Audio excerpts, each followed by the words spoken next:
Hi friends, welcome to this week's episode, and I'm going to talk to you today about mindset.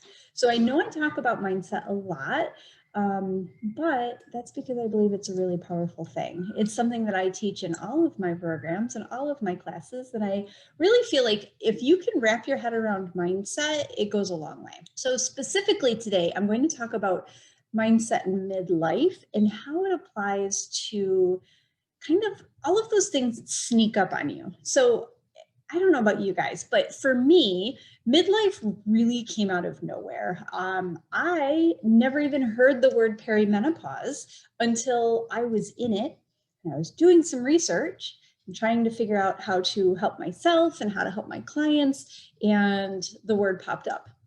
I was like, what the heck is this? So I kept digging a little deeper and I figured it all out until I was deep in it, and I did my own Google search and some research, and I figured it out. So that's kind of what I'm talking about here is things just sneak up on you in midlife. Everything from food that you used to love, all of a sudden causing heartburn, not being able to go for a run, which you did every day of your life from 18 to 38. I mean, come on, all of a sudden now you can't go for a run.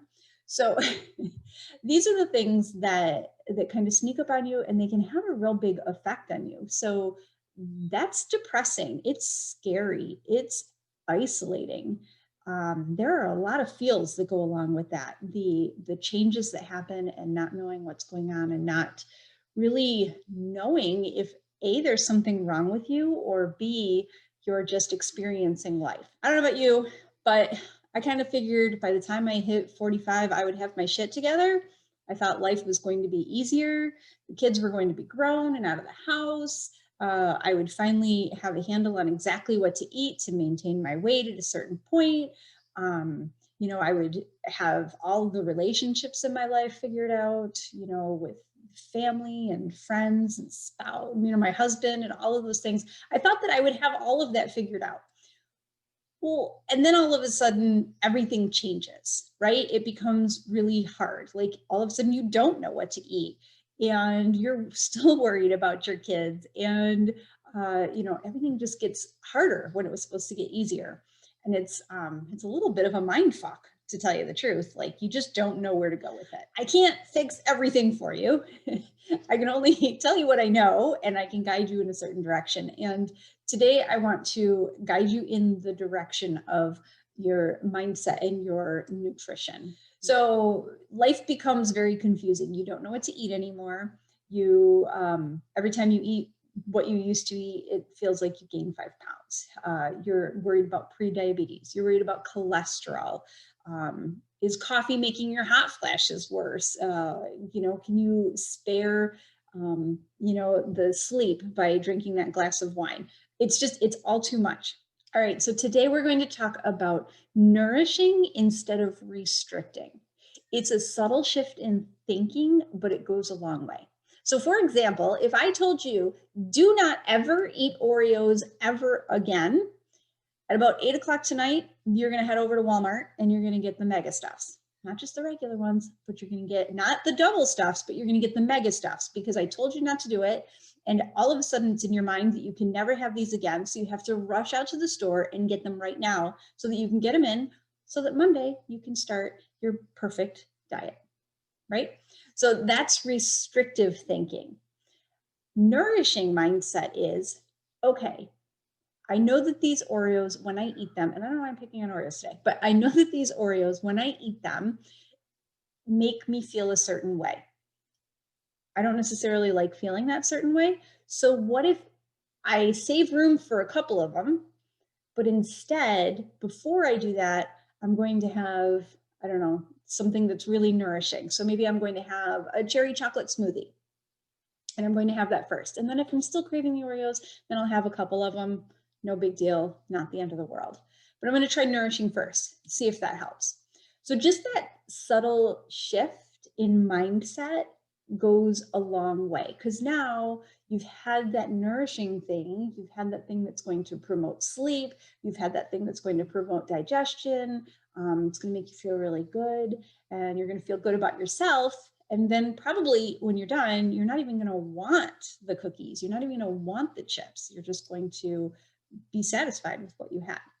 So mindset really is where the key is for a lot of this stuff. Instead of worrying about, I can't have these calories, instead think, okay, how can I maximize my nutrition so that I'm feeling full and I don't need those empty calories? Even though perimenopause is not a disease, we really need to start considering it as one where your nutrition is concerned. So I hesitate to say that because I'm not saying it is not a disease, right? But it's real and it has an impact. Just like if you went to the doctor today and you were diagnosed with diabetes, you would have to make serious changes.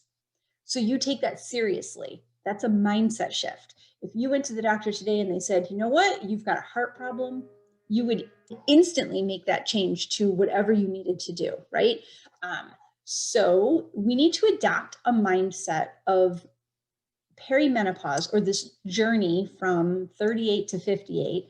We need to adopt the mindset that this is something that we need to take seriously, and we can do that in a way that's going to nourish and make you feel better in the long run. Think about this. Consider the mindset shift to nourishing instead of restricting.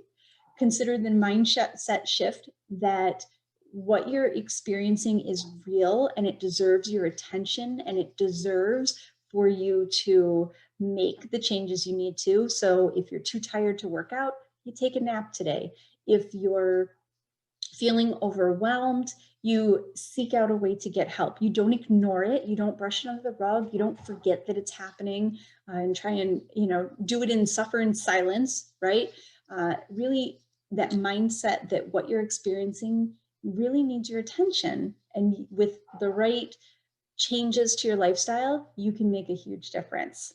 So that's really all I have to say today is let's get our mindsets centered around being present and nourishing instead of restricting, and taking the attitude that you deserve to be healthy and make these changes so that you feel good. And you deserve to have this life that you've worked so hard for, that you expected to happen. It's going to happen for you. You just have to set your mind around being successful, making the changes that are going to make you feel better, and trying things out, right? See what works. If you try eating kale for a week and you don't feel any better, or you feel worse, then don't eat kale for a week. Move on to the next thing.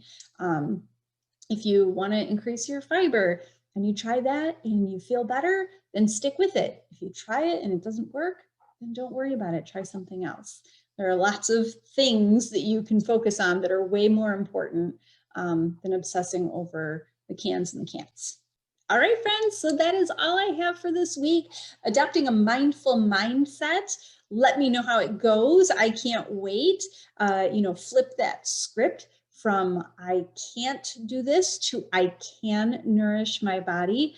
Write that on a sticky note and take it with you through the rest of the day or the rest of the week. And I will see you next time.